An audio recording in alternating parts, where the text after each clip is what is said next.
चुनाव होता है वो चुनाव नहीं है, वो केवल नौटंकी है। ये मैं ईवीएम मशीन के पहले कई बार कह चुका हूं और उसको साबित करने के लिए मैंने कई उदाहरण साबित किए। 2009 से चुनाव में लोग टीवी पर चर्चा चल रही थी, डिबेट चल रहा था। उस डिबेट में क्या चर्चा हो रही थी कि जो बिलो पॉवर्टी लाइन के लोग हैं, अगर 100 है तो 100 में 42% लोग पैसा लेकर वोट डालते हैं। अगर 100 बिलो पॉवर्टी लाइन के हैं तो उसमें से 42% लोग पैसा लेकर वोट डालते हैं। तो जो पोल्ड वोट है, एक तो टोटल वोट है, अगर मान लो बिलो पॉवर्टी लाइन के लोगों का 100 टोटल वोट है तो उसमें से 42% लोग पैसा लेकर वोट डालते हैं। और जो पोल्ड वोट है, क्योंकि 100% तो पोल होता नहीं है, इसलिए जो पोल्ड वोट है तो पोल्ड वोट का 22% जो है वो पैसा लेकर वोट डालते हैं। ऐसा डिबेट टीवी पर 2009 के चुनाव के दौरान चल रहा था।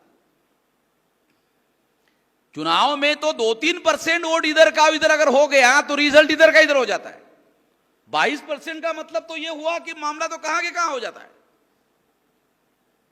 यह चर्चा वहां चल रही थी और मैं सोच रहा था कि ये डिबेट करने वाले जो लोग हैं वो डिबेट कर रहे हैं कि लोग पैसा लेकर वोट डालते हैं।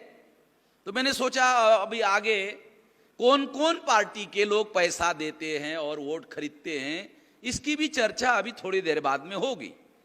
अब थोड़ी देर बाद में होगी तो मैं देखता रहा, साला कार्यक्रम बंद हो गया। पैसा लेकर वोट डालते हैं यहां तक चर्चा हुई, कौन पार्टी के लोग पैसा देते हैं, कौन पार्टी के लोग पैसा लेकर के वोट खरीदते हैं, ये चर्चा नहीं की गई।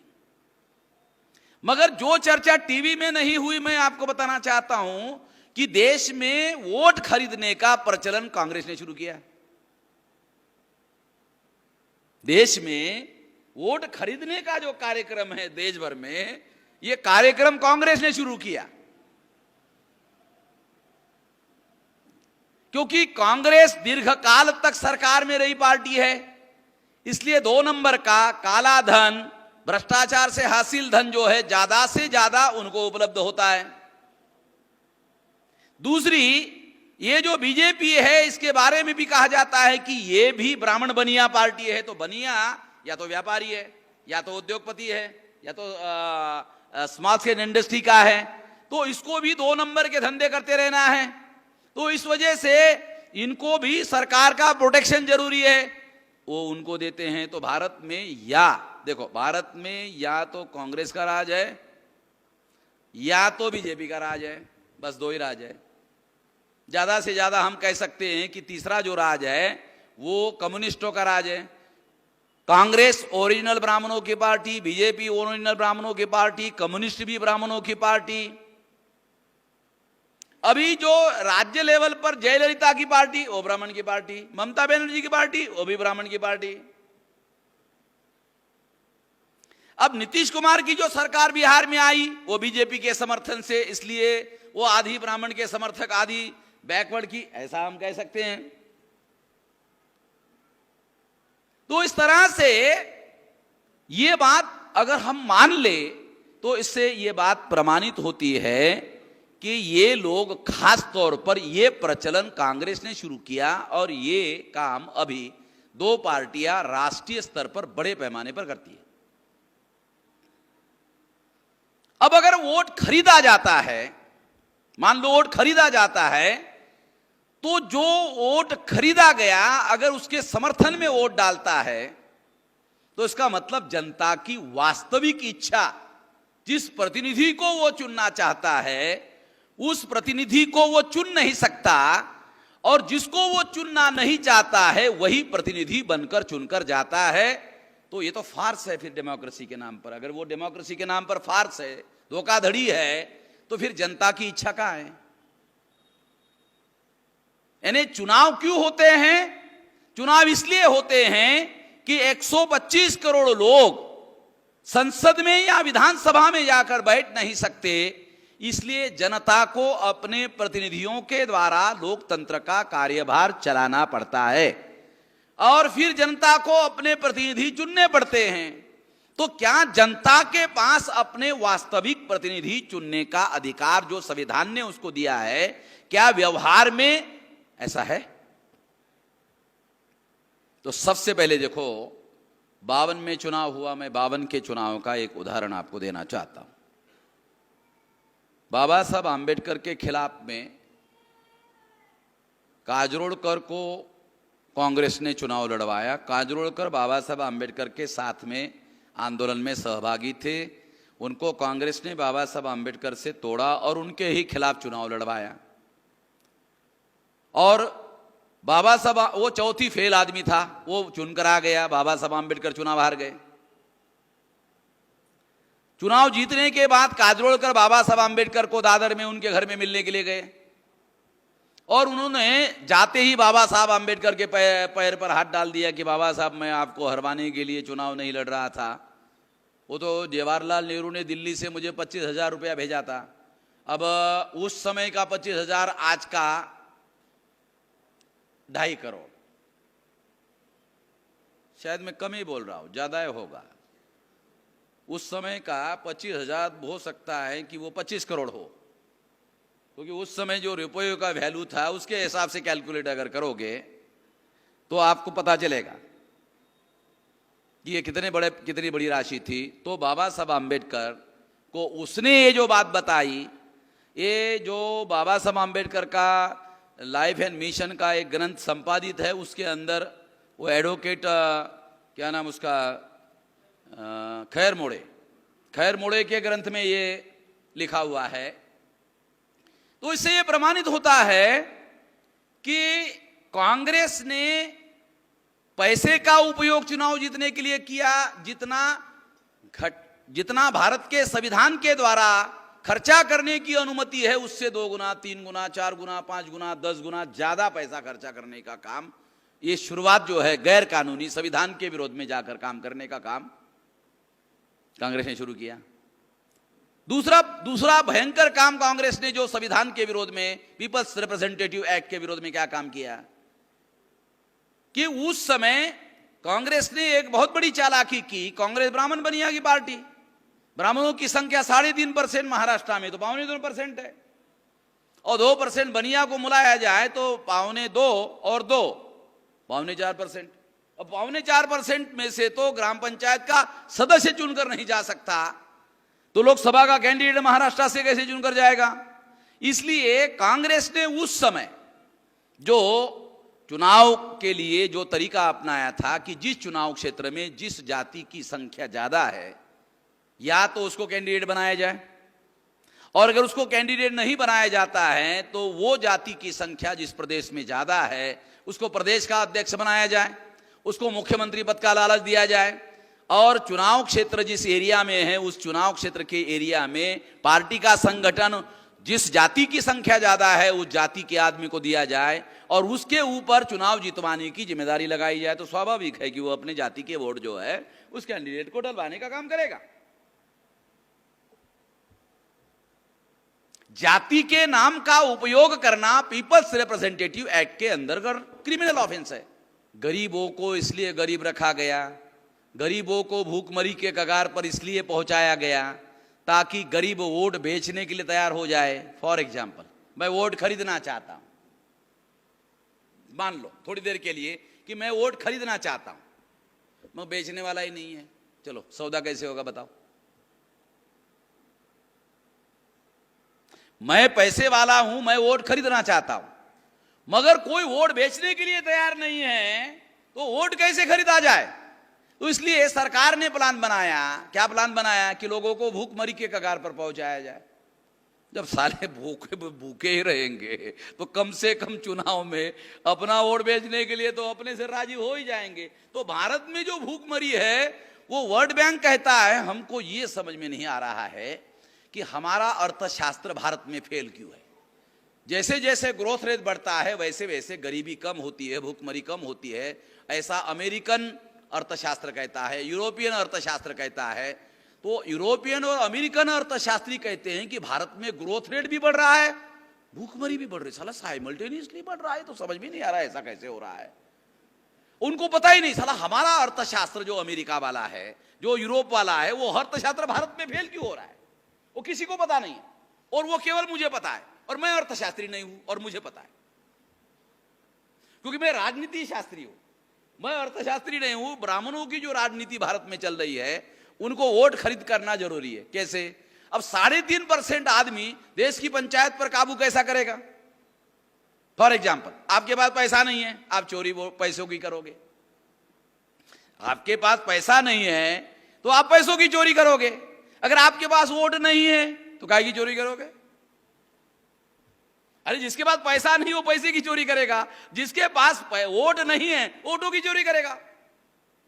चोरी करने के कई तरीके हैं। फिर या तो वो आपने जो वोट डाला वो बैलेट बॉक्स गायब कर देगा। इवन आप हैरान करोगे, काउंटिंग में गड़बड़ी करते। अभी काउंटिंग हो रही, 2543 वोटों से राम नारायण प्रसाद आगे चल रहे हैं। एकाएक आधे घंटे में अनाउंस हो जाता है कि राम नारायण प्रसाद 5000 वोटों से हार गए। बाहर अनाउंस कर दिया जाता है, वो दौड़ते हुए आता है, अरे अभी तो मैं 2543 से आगे था, एकाएक कैसे मैं चुनाव हार गया। तो कलेक्टर क्या बोलता है? आपको ऑब्जेक्शन है, हमको कोई एतराज नहीं, आप कोर्ट में जाओ। वो कोर्ट में जाता है, दूसरा चुनाव आता है, तब भी उस कोर्ट का कोई रिजल्ट नहीं लगता है। एक कोर्ट में बैठे हुए जो जज है वो भी साले उसी के भाई बंद है। जो सरकार में बैठे हुए हैं वो उनके ही भाई बंद उधर बैठे हुए हैं, वो बदमाशी में लगे हुए हैं, वो रिजल्ट ही नहीं देते। कॉन्स्टिट्यूशन में बाबा साहब आंबेडकर ने लिखा कि चुनाव का रिजल्ट 6 महीने के अंदर लगना चाहिए, लगता नहीं है।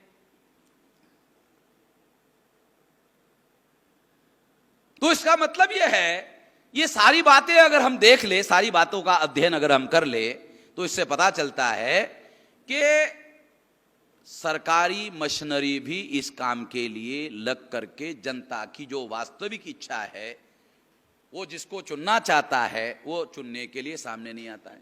ईवीएम मशीन के पहले ही बदमाशी चल रही है, और ईवीएम मशीन के दौरान बदमाशी करने वाले जो लोग हैं, जिनके पास वोट नहीं है, वही बदमाशी कर रहे हैं।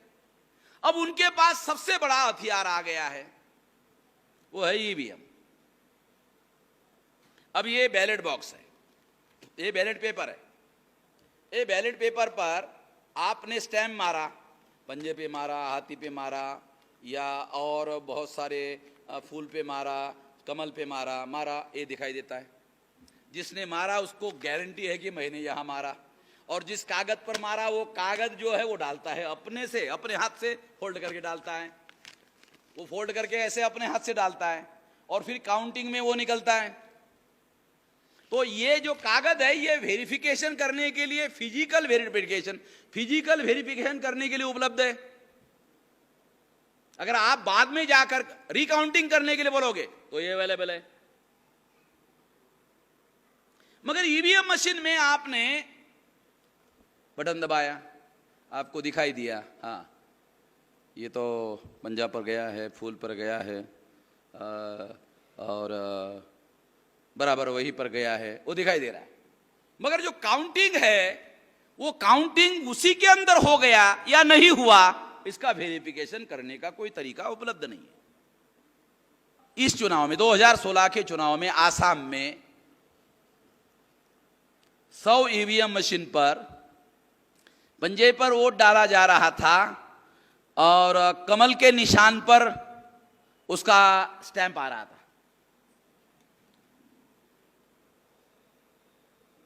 असम में तो वो 100 मशीनें हटा दी गई।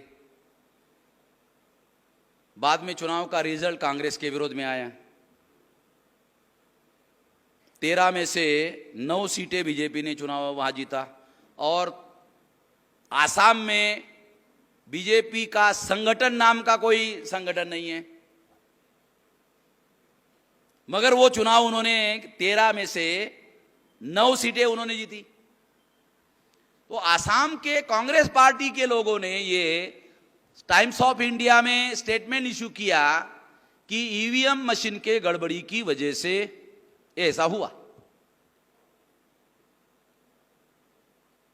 तो इसका मतलब यह है कि ईवीएम मशीन में वोट डालने के बाद में एक्सपर्ट लोगों का ऐसा कहना है कि वोट डालने के दौरान गड़बड़ी हो सकती है, डालने के बाद गड़बड़ी हो सकती है, काउंटिंग के दौरान गड़बड़ी हो सकती है, सरकार के नियंत्रण में 2-3 दिन रहता है तब गड़बड़ी हो सकती है।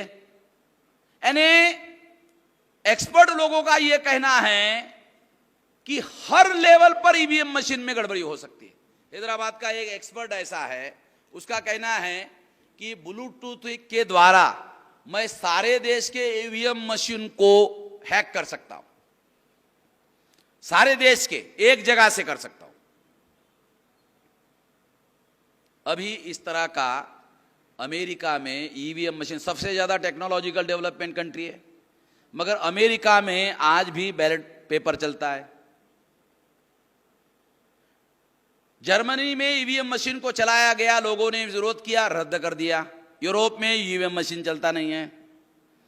जो देश ज्यादा एडवांस है टेक्नोलॉजी में, उन लोगों ने ईवीएम मशीन के द्वारा चुनाव करना बंद कर दिया, क्योंकि जनता का उसके ऊपर विश्वास नहीं है।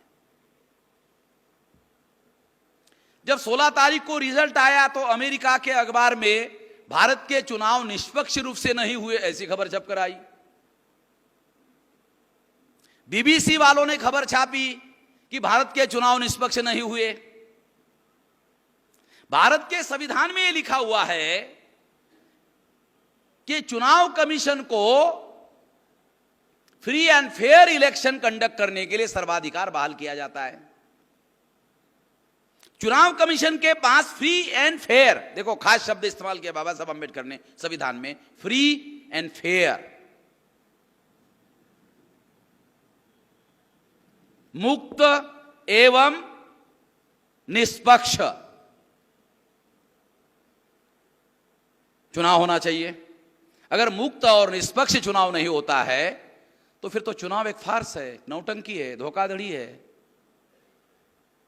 चुनाव कमीशन तो बदमाशी कर रहा है, ये तो आ गया समझ में, आप लोगों के समझ में आएगा होगा कि चुनाव कमीशन बदमाशी कर रहा है, मगर सुप्रीम कोर्ट बदमाशी क्यों कर रहा है?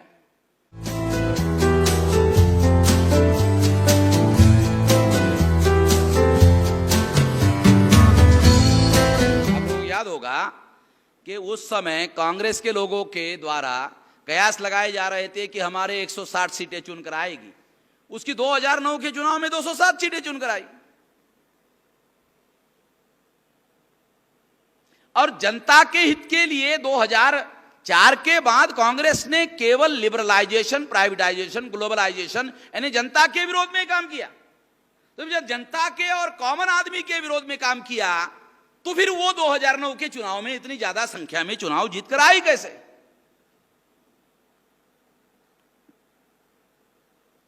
और इस वजह से सुब्रमण्यम स्वामी सुप्रीम कोर्ट में गया 2009 में। सुब्रमण्यम स्वामी गया और फिर सुब्रमण्यम स्वामी के केस के आधार पर 2012 में सुप्रीम कोर्ट ने निर्णय दिया कि ईवीएम मशीन उसी स्थिति में अलाउ किया जा सकता है यदि पेपर ट्रेल किया जाए। पेपर ट्रेल का मतलब यह है कि जिस किसी ने भी मान लो पंजाब को वोट दिया तो पंजाब की स्लिप बाहर आएगी। फूल अगर कमल को वोट दिया, कमल की स्लिप बाहर आएगी। हाथी को वोट दिया, हाथी की स्लिप बाहर आएगी। और वो हाथी की स्लिप जो है वो बाहर आएगी और बाहर आकर वो जो वोटर है वो देखेगा, हाँ मैंने जिस पर स्टैंप लगाया वही आ गया है। उसके बाद में थोड़ी देर के बाद में वो स्लिप ऑटोमेटिकली बैलेट बॉक्स में जाएगी। ये समझ रहे हो ना? बहुत खास बात समझा रहा हूं आप लोगों को। अब वो ईवीएम मशीन के अंदर एक आंकड़ा है और एक आंकड़ा बैलेट बॉक्स के अंदर है। बैलेट बॉक्स के अंदर चीट निकल रहे हैं। चीट की काउंटिंग और बैलेट और मशीन की काउंटिंग, अगर दोनों काउंटिंग का आंकड़ा एक हो गया तो माना जाएगा कि ये फ्री एंड फेयर हो गया। 2012 में सुप्रीम कोर्ट ने यह निर्णय दिया।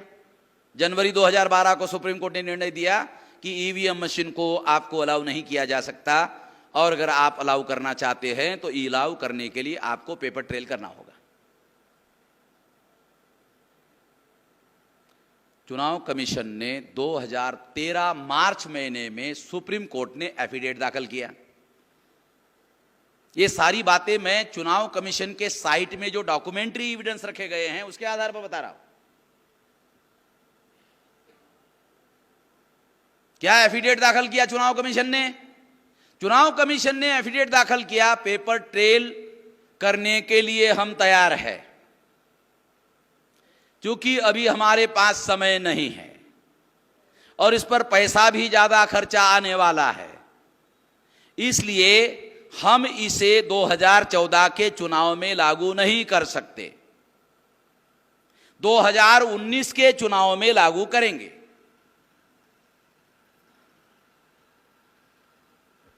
एफिडेविट का मतलब समझते हो ना? ओथ, शपथ पूर्वक चुनाव कमीशन ने डिक्लेयर किया, ओथ पर डिक्लेयर किया कि हम लोग इसके लिए एग्री है कि पेपर ट्रेल होना चाहिए, स्लिप दिया जाना चाहिए, एविडेंस दिया जाना चाहिए, वेरिफिकेशन का कोई सिद्धांत जो है होना चाहिए। हम इस बात को मानते हैं,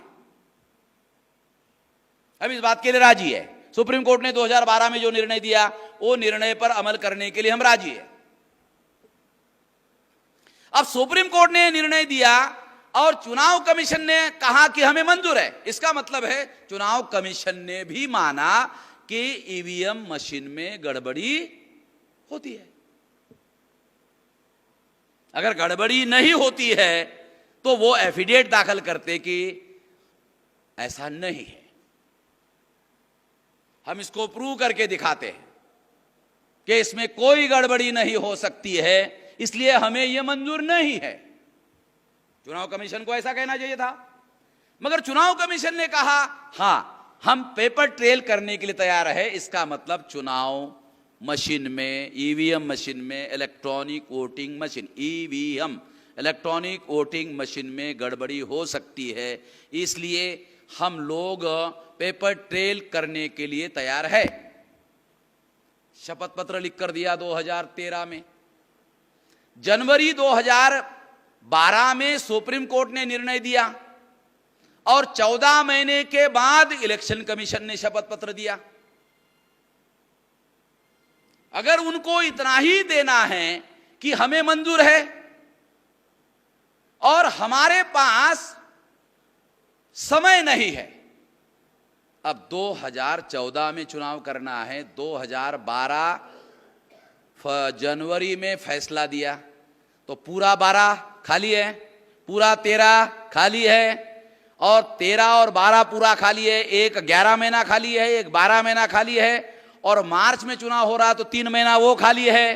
तो इसका मतलब है 22 महीने, 12 और 11 23 और 2 25 महीने उसके पास में है। 2 साल 1 महीना सरकार इलेक्शन कमीशन के पास में है, तो वो 2014 के चुनाव में पेपर ट्रेल लागू कर सकती थी। मगर उन्होंने क्या किया, 2012 को चुनाव कमीशन को सुप्रीम कोर्ट ने जो निर्णय दिया, उस निर्णय के बारे में 2013 मार्च को एफिडेविट दाखिल किया, 14 महीने के बाद। 14 महीने वेस्ट कर दिया। 14 महीने वेस्ट करने के बाद में कहा अब हमारे पास समय नहीं है। अगर मान लो मार्च महीने में किया और मार्च महीने 2014 में चुनाव होने वाला है, तो भी 12 महीने का समय है, और भारत कोई बैकवर्ड कंट्री नहीं है, और अगर उनको ईवीएम मशीन नए बनाने हैं तो इसका मतलब है वो बना सकते हैं, इसलिए समय नहीं है, ये भी सही नहीं है। दूसरी बात कि इसके लिए ज्यादा पैसा लगेगा, तो साले मुफ्त में लोकतंत्र मिलेगा क्या? है मुफ्त में लोकतंत्र मिलेगा? लोकतंत्र भी चाहिए और पैसा खर्चा भी नहीं होना चाहिए। 3,400 करोड़ रुपया ये चुनाव में खर्चा हुआ। भारत सरकार का एक साल का बजट कितना है? 17 लाख करोड़ का। अबे 17 लाख करोड़ का बजट है और 3,400 करोड़ रुपया लोकसभा के चुनाव के लिए खर्चा हो रहा है। ये तो मतलब इसको, इस खर्चे को तो कोई खर्चा ही नहीं माना जा सकता। 17 लाख करोड़ का एक साल का बजट है और चुनाव 5 साल के लिए हो रहे। इसका मतलब है कि 17 × 5 तो कितना हुआ? 85 लाख करोड़। तो लगभग 85 लाख करोड़ जिसका 5 साल का बजट है, वो 5 साल में 3,400 करोड़ रुपया खर्चा हो रहा है। तो 85 लाख करोड़ का 3,400 करोड़ कितना परसेंटेज है? 0 पॉइंट आ जाएगा। इसका मतलब है पैसा नहीं है, ये भी सही नहीं है, समय नहीं है, ये भी सही नहीं है। अब सवाल है, अगर ऐसा है तो सुप्रीम कोर्ट ने चुनाव कमीशन के इस अपील को, इस एफिडेविट को स्वीकार क्यों किया? चुनाव कमीशन तो बदमाशी कर रहा है, ये तो आ गया समझ में, आप लोगों के समझ में आएगा होगा कि चुनाव कमीशन बदमाशी कर रहा है। मगर सुप्रीम कोर्ट बदमाशी क्यों कर रहा है? क्या सुप्रीम कोर्ट में बैठे हुए जो जज है, क्या उनको यह पूछना नहीं चाहिए था कि आपको यह काम करने के लिए कितना समय लगता है? नए ईवीएम मशीन के ऑर्डर देने के लिए आपको कितना समय लगता है? बताओ। जज को सवाल पूछना चाहिए था। मेरे जैसे सामान्य आदमी को, जिसको जुडिशरी का ज्ञान नहीं है, वो ये कह रहा है सुप्रीम कोर्ट में जो जज जाते हैं वो हाई कोर्ट के एक्स्ट्रा ऑर्डिनरी बुद्धि रखने वाले लोग जो है सुप्रीम कोर्ट के जज बनते हैं। इसका मतलब ये है कि वो मूर्खता की वजह से ऐसा नहीं कर रहे हैं, बल्कि जानबूझकर ऐसा कर रहे हैं। उनको पूछना चाहिए था कितना समय लगता है? तुम्हारे पास 12 महीने का समय है, पहले तुमने 14 महीने के बाद में इसका एफिडेविट क्यों दाखिल किया? ये लेट क्यों दाखिल किया? पहले उसकी हजामत करना चाहिए था। फिर तुम बोल रहे हो 14 महीने के बाद में एफिडेविट दाखिल करने के बाद बोल रहे हो कि समय नहीं है। तुमने समय बर्बाद कर दिया। अभी तुमको समय का बहाना नहीं दिया जा सकता। अभी तुमको बोलो कितना समय लगता है? ईवीएम मशीन के इसके लिए एक और 8 दिन का समय दिया जाता है। 8 दिन में हमको ये दूसरा एफिडेविट दाखिल करो। मगर सुप्रीम कोर्ट ने ऐसा नहीं पूछा। दूसरा, उनको ये पूछना चाहिए था कितना करोड़ खर्चा ज्यादा आएगा, इसकी वजह से कितना ज्यादा करोड़ खर्चा आएगा। 14 महीने में तुमने कुछ भी काम नहीं किया। तुमको ये बताना चाहिए था कि इतना 1000 करोड़ रुपया ज्यादा बढ़ेगा तो हम इधर ऑर्डर पास करते कि अगर इसके लिए 10,000 करोड़ रुपया एक्स्ट्रा खर्चा आता है तो जरूर किया जाए। ऐसा भी सुप्रीम कोर्ट ने नहीं किया। सुप्रीम कोर्ट के पास एक्स्ट्रा ऑर्डिनरी पावर है। देश का लोकतंत्र खतरे में है। Very foundation base of the Indian democracy का अगर चुनाव वही खतरे में है जिसके आधार पर लोकतंत्र चालू होता है, अगर वही खतरे में है तो उसके लिए extra ordinary power supreme court के पास में है। सुप्रीम कोर्ट ने ऐसा क्यों नहीं किया? इसका मतलब यह है सुप्रीम कोर्ट भी इस बदमाशी में शामिल है। ऐलान ये कह रहा हूं, सुप्रीम कोर्ट इसमें शामिल है। दूसरी बात, बहुत भयंकर बात आपको बता रहा हूं। एक, यदि सुप्रीम कोर्ट को लगता है कि EVM machine free and fair नहीं है, इसीलिए तो ऑर्डर दिया सुप्रीम कोर्ट ने, और चुनाव कमीशन ने हम पेपर ट्रेल लागू करेंगे मगर 19 को लागू करेंगे, 14 को लागू नहीं कर सकते, इसका मतलब उन्होंने भी मान लिया कि चुनाव EVM machine fair and free नहीं है। दोनों मान लिया। अगर दोनों ने मान लिया और 13 में दोनों ने मान लिया तो 2014 का चुनाव ईवीएम मशीन के द्वारा क्यों करवाया गया? दोनों मान रहे, दोनों स्वीकार कर रहे। सुप्रीम कोर्ट बोल रही गड़बड़ी है, चुनाव कमीशन बोल रहे हां हमें मंजूर है। अगर दोनों स्वीकार कर रहे हैं तो फिर 2014 का चुनाव ईवीएम मशीन के द्वारा करवाने का ऑर्डर क्यों किया गया? क्या करना चाहिए था? ओके, तुम 2019 को लागू कर लो, मगर 2014 का चुनाव बैलेट बॉक्स, बैलेट पेपर के आधार पर किया जाए। खर्चा बढ़ने के बजाय घट जाएगा। हाँ, करो। वडोदरा में चुनाव हुआ, वहां का जो पटेल मिनिस्टर है उसने 8 दिन पहले ऐलान किया कि नरेंद्र मोदी 5 लाख वोटों से ज्यादा वोटों से चुनकर आने वाले हैं।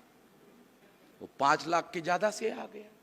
अब ये संजोग माना जाए कि फिक्सिंग माना जाए, जैसे क्रिकेट में फिक्सिंग होता है वैसे साला मशीन में भी फिक्सिंग होता है।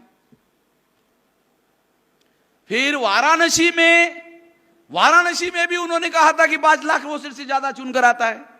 वहां जब चुनाव हुआ, चुनाव के शाम को 8 या रात के 10 बजे तक परसेंटेज घोषित करना पड़ता है। जितना परसेंटेज घोषित किया गया उससे 1,87,000 वोट ज्यादा निकले। श्रीवास्तव जो अधिकारी था उसके घर में ईवीएम मशीन पकड़ी गई। और वो कैसे पकड़ी? गलती से वो ड्यूटी पर गया था, उसके बेटे ने 10-15 साल मशीन रखे हुए हैं तो उसका फोटो लिया और व्हाट्सएप पर डाल दिया। उसका बेटा भी, उसको लगा कि हाँ साले हमारे घर में देखो इतनी मशीनें हैं। उसके बेटे को क्या मालूम साली बदमाशी है। वो व्हाट्सएप पर सारा का सारे दुनिया वालों ने देख लिया। फिर इलेक्शन कमीशन ने बयान दिया, हाँ ये बात सच है कि इलेक्शन कमीशन ने वो मशीनें श्रीवास्तव को दी थी, मगर उसका चुनाव में उपयोग नहीं हुआ।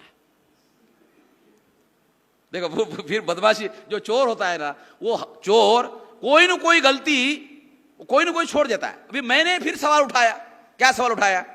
कि क्या किसी अधिकारी को ईवीएम मशीन घर में लेकर जाने का इलेक्शन कमीशन का नियम है?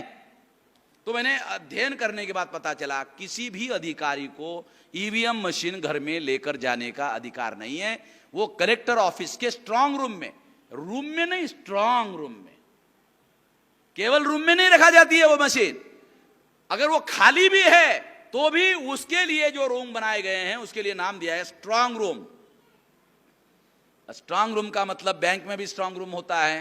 अगर सोना रखना है तो वो 2-3 चाबी के अलावा, एक चाबी पर नहीं खुलता है, 2-3 चाबी के, उसको क्रॉस चाबिंग जो है चाबी का सिस्टम होता है, वहां खुलता है, वहां रखा जाता है। और किसी भी अधिकारी को घर में वो मशीन लेकर जाने का अधिकार नहीं है।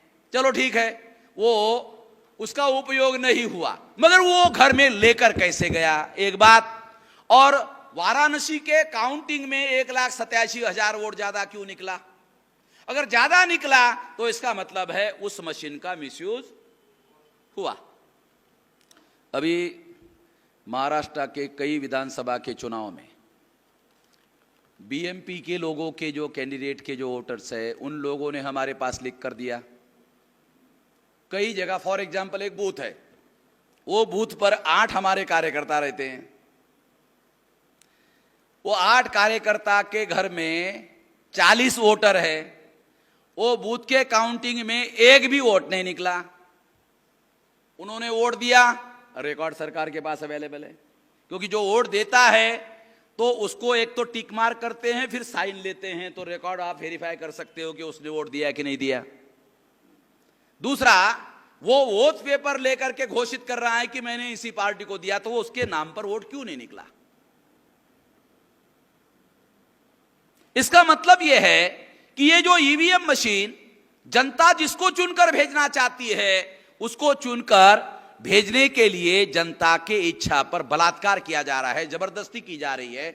जिसको वो चुनना चाहते हैं उसको वो चुनकर जाने देना नहीं चाहते हैं। ये एक प्रकार से जनता की इच्छा पर बलात्कार करने का मामला है। अगर जनता जिसको चुनकर भेजना चाहती है उसको अगर तुम चुनकर जाने नहीं देना चाहते हो तो ये तो एक प्रकार का जनता पर, लोकतंत्र पर बलात्कार है। अगर लोकतंत्र पर ही बलात्कार होता है तो हमारे देश में आज दिखाई दे रहा है वो वास्तव में लोकतंत्र नहीं है, वो एक नौटंकी है। और इस नौटंकी को हम लोगों ने निर्णय किया कि आने वाले समय में ये ईवीएम मशीन को रद्द कर दिया जाए। ये हमारा कहना है, ये ईवीएम मशीन को रद्द कर दो। यदि ईवीएम मशीन रद्द नहीं करते हो तो पेपर ट्रेल लागू होना चाहिए। यदि पेपर ट्रेल आप लागू नहीं करते हो तो बैलेट पेपर ही ठीक है, क्योंकि बैलेट पेपर में अगर आपने स्टैंप लगाया, जिस पर लगाया उसका फिजिकल एविडेंस होता है, वो रिकाउंटिंग भी कर सकते हैं। मगर मशीन में वो वोट डालने के बाद किसी भी स्तर पर, एक्सपर्ट कहते हैं हर लेवल पर, वोट डालने के बाद कलेक्टर के ऑफिस में जब वो 3 दिन रहता है, उस दौरान भी होता है, उसको किया जा सकता है। अमेरिका के एक्सपर्ट लोगों ने ऐसे कहा हो सकता है, हैदराबाद के एक एक्सपर्ट ने कहा कि हाँ हो सकता है। अभी हम लोगों ने इसकी 2 फिल्में तैयार की है और हम डेमोन्स्ट्रेट करके सिद्ध कर देंगे कि वो तो कर ही सकते हैं, हम भी करके दिखाते हैं। ईवीएम मशीन को टेम्परिंग करने का जो काम है